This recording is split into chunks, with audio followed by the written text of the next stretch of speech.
Alright guys, so Genji versus BLG just passed, and I wanted to take some time to kind of go over the games because I think this is our basically next evolution as to how these drafts have been playing out and how teams continue to evolve and come up with new solutions in order to combat what's been happening, especially on top side with a lot of the meta changes that have been happening with basically the Cassante versus Nemesis sort of matchups, right? And you can kind of see this here immediately from game one.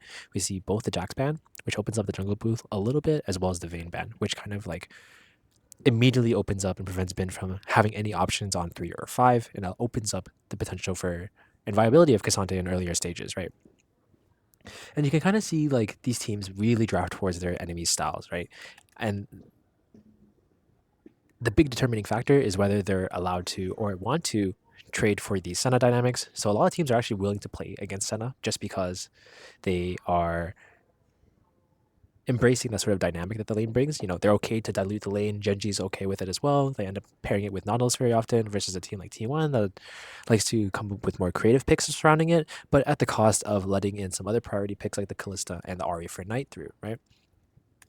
And, you know, I think that's in a way it's kind of a good thing to try these things out in a best of 5 series, right? You have games to give up per se. You can experiment, calibrate to how the enemy team reacts to like the picks you show and what dynamic they want to go for and what options they attempt to go for as well. And in this game you can kind of feel it from both sides, right? The only main like interesting pick I would say is the TF on B3 allowing the Ahri through, as well as picking the Camille into the TF, which I would say they're the most spicy things, but I would say it's more of like a calibrating game. Like a lot of teams use it as a calibrating game, and they just kind of figure out like, you know, what works, what doesn't, and then you make your adjustments from there. And you come up with your creative picks, and that really starts to happen from this second game here, where you kind of see a similar opener, right? It seems that both teams are pretty comfortable playing the Senna combination into the Callista Ash combo. But what the difference is here is that they actually cash in the Cassante on 3, they choke the Cassante counters on 4, and then they actually swing for Giga Tempo on 5.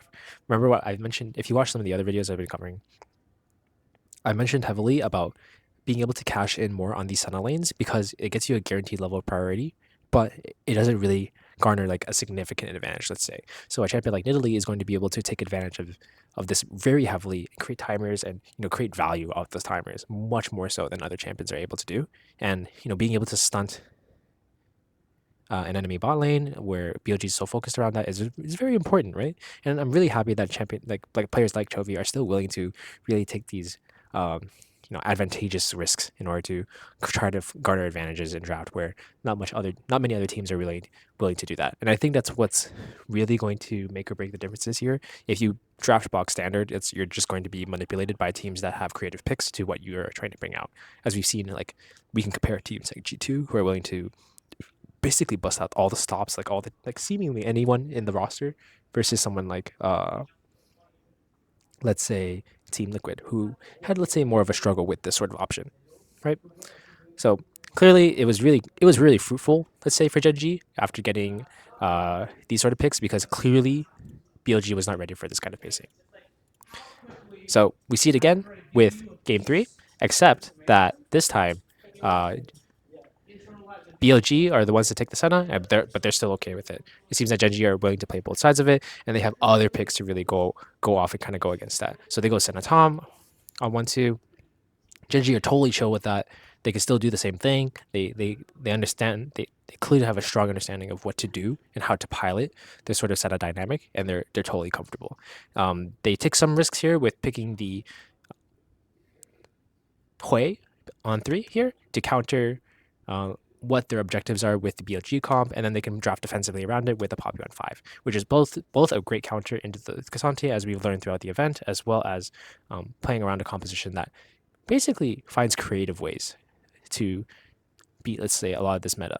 But, you know, kudos to BLG to still trying things like the Diana. This might be very much like a tech pick that was forced as a result of the Nidalee busting out. So, you know, there's layers and layers to like these two teams are clearly drafting on levels that like none of the other teams are really going off of, and you can kind of see that here. And that's something really important to note as well. Also, Genji never let like Knight's Ahri through again, as I mentioned. You know, game 1 is a calibrating game. Let's see what happens if we let it through. You know, can we deal with it?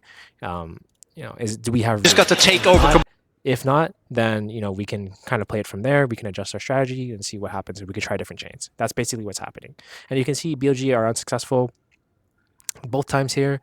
They don't want to play Senna at all. They don't want to deal with it anymore because clearly, if you've tried with it and you've tried against it and it didn't work both times, then clearly something's wrong there. So they gotta switch things up, try a different pace. They take Kallistas themselves and they go for the Lucian Nami trade instead, right?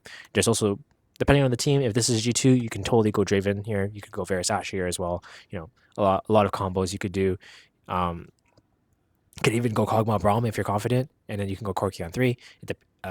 It depends heavily on what options teams are going for, and what your drops are going to depend differently. You can get away with certain things against certain teams, and there's other teams where G2 is going to pick Kog'Maw Braum on 1-2, and you're not going to be able to deal with it, and that's kind of the name of the game here. And I think overall you can kind of see with the more creative picks coming out, Gen G seemed more prepared overall. They had a lot more options in the draft, and you can kind of feel it. BLG is by no means like a bad team or anything, right? Obviously, they're completely top caliber. Like they're the ones that put T1 into the lower bracket, but it seems that more and more these really important matchups, are you able to get a decent side lane or an isolating matchup on top side?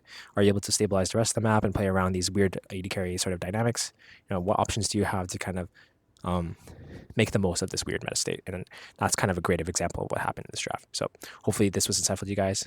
Hope you guys enjoyed.